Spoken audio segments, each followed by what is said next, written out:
আল্লাহ সুবহানাহু ওয়া তাআলা পবিত্র কোরআনুল কারীমের মধ্যে বলেন, আইনামা তাকুনু ইউদরিকুমুল মাউতু ওয়ালাউ কুনতুম ফি বুরুজিম মুশাইয়াদা।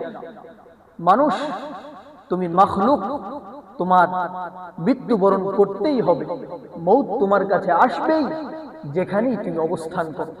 আল্লাহ সুবহানাহু ওয়া তাআলা বলেন, আইনামা তাকুনু, যেখানেই তুমি থাকো তোমার কাছে মৃত্যু আসবেই। ওয়ালাউ কুনতুম ফি বুরুজিম মুশাইয়াদা, যদি তুমি এক মজবুত দুর্গে অবস্থান করে থাকো, ওই জায়গায়ও তোমার কাছে মৃত্যু এসে যাবে। এজন্য এই দুনিয়ার বন্ধু বান্ধবের যে সম্পর্ক, এই সম্পর্ক যতদিন আমার ভিতরে রূহ থাকবে ততদিনই থাকবে। যখন আমার থেকে রূহটা বের হয়ে যাবে তখন এই বন্ধু বান্ধবের সম্পর্ক থাকবে না।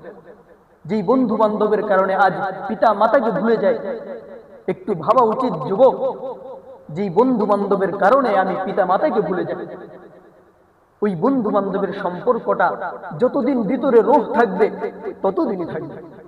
স্বামী স্ত্রীর সম্পর্ক যতদিন রূহ থাকবে ততদিনই থাকবে। যেই স্বামী স্ত্রীর কারণে, যেই স্ত্রীর কারণে আমি পিতা মাতার হক আদায় করতে পারছি না, আমার জবাব কি হবে?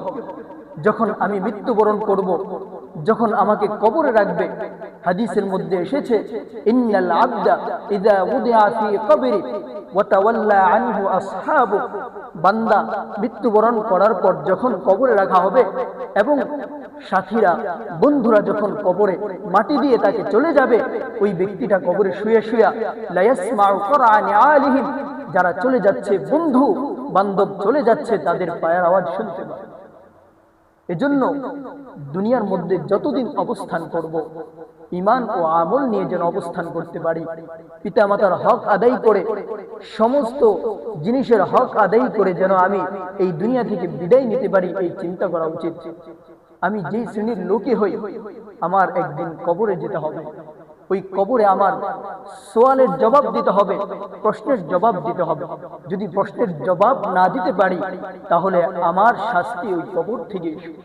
এতদিন তো ঘরের মধ্যে ছিলাম, ভালো জায়গায় ছিলাম, আমি কোনো বিপদে পড়লে আমাকে বাঁচানোর জন্য, সহায়তা করার জন্য অনেকেই আসতো, কিন্তু কবরের মধ্যে আমার শাস্তি হবে, কিন্তু কেউ যাবে না, কেউ শুনবেও না।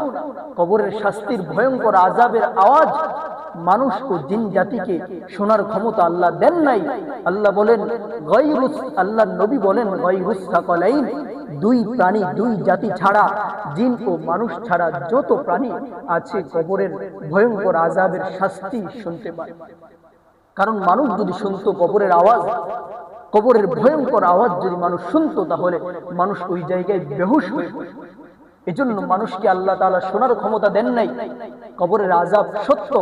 একবার আল্লাহ রাসূল সাল্লাল্লাহু আলাইহি ওয়াসাল্লাম দুইটি কবরের পাশ দিয়ে অতিক্রম করছিলেন, তখন সাহাবায়ে কেরামদেরকে বললেন, দাঁড়াও, দুটি লাঠি, খেজুরের দুটি লাঠি কেটে আনো।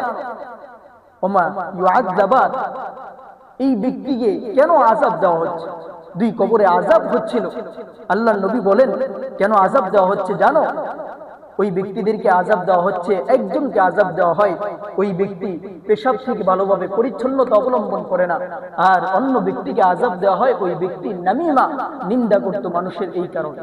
এজন্য কবরের আযাব সত্য, মানুষকে আল্লাহ শোনার ক্ষমতা দেয় নেই।